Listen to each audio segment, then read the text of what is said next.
Je suis petit-fils d'agriculteur, je me suis installé en 1992. Aujourd'hui, on est 3 associés sur l'exploitation. On a une production laitière avec un peu moins de 70 vaches laitières et la totalité de notre lait va vers la production de Saint-Marcellin. Le fait qu'on soit en indication géographique Saint-Marcellin, ça nous oblige à avoir 80% d'autonomie au sein de l'exploitation, mais surtout sur la zone. Et puis, ça a d'abord été pour nous une façon de réduire les coûts. C'est vraiment un objectif de l'exploitation, d'être le maximum autonome.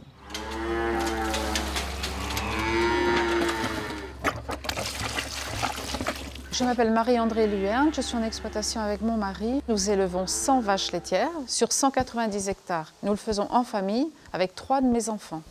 Je me suis installé en 2013 et 2 ans après mon frère s'est installé en 2015. On s'associe avec nos parents dans l'objectif de produire du lait et puis être le plus autonome possible au niveau alimentaire.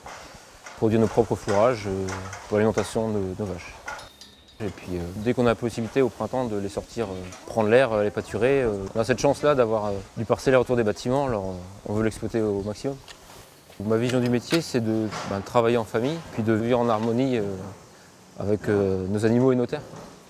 Nous sommes ici dans une prairie multi-espèces, prairie Saint-Marcellin, et les vaches vont venir dans 2 jours venir pâturer ce merveilleux mélange. Par exemple, le trèfle, une des plantes de cette prairie multi-espèces, c'est une légumineuse. Donc elle a la capacité de capter l'azote de l'air et en plus elle va fournir aussi de l'azote aux plantes qui sont à côté. Et donc c'est très important pour l'équilibre alimentaire des vaches laitières quand elles vont venir pâturer ici. Et puis une partie va être récoltée et va servir au stock d'aliments qui sera utilisé dans la ration l'hiver prochain. Sur l'exploitation, nous produisons 89% des aliments qui sont destinés aux vaches laitières. Donc on a de la luzerne, on a de l'ensilage d'herbe, de l'ensilage de maïs, les céréales qui sont produites sur l'exploitation et qui sont aplaties. Et puis dans les 11% restants que nous ne produisons pas sur l'exploitation, donc on a le colza et du soja. Et puis également un petit peu de minéral pour équilibrer la ration. Dans notre recherche perpétuelle d'autonomie, nous avons fait le choix d'inclure sur nos terres du métail et également de la luzerne pour valoriser nos terres et puis pour ensuite nourrir notre troupeau de vaches laitières. Alors Vincent, tout le fumier est arrivé ici. Tu vois, ça grouille de vie, c'est plein de champignons, de mouches, d'insectes. C'est vraiment une matière vivante, quoi. Sur notre exploitation, c'est vrai que le sol est important, les animaux, c'est en cohérence, quoi. On doit nourrir le sol qui doit nous donner de la nourriture pour nourrir nos animaux, qui à leur tour nous fournissent du fumier, qu'on réincorpore à notre sol, et ainsi la boucle est bouclée. Allez, on y va.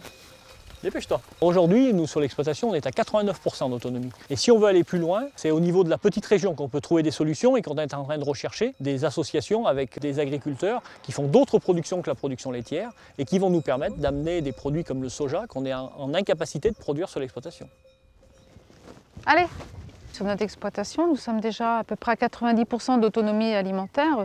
C'est un objectif que nous voulons garder et même améliorer. On parle de l'autonomie alimentaire, mais l'autonomie aussi pour l'accroissement du cheptel, être maître de nos animaux, prendre le temps qu'il faut pour y arriver. On sait que 200 vaches, il faut qu'on arrive à 110 vaches, 120 vaches. Ça prendra le temps qu'il faut, mais on veut le faire avec nos propres animaux. C'est un choix qu'on a fait sur notre exploitation. Les chocs, c'est les tiennes.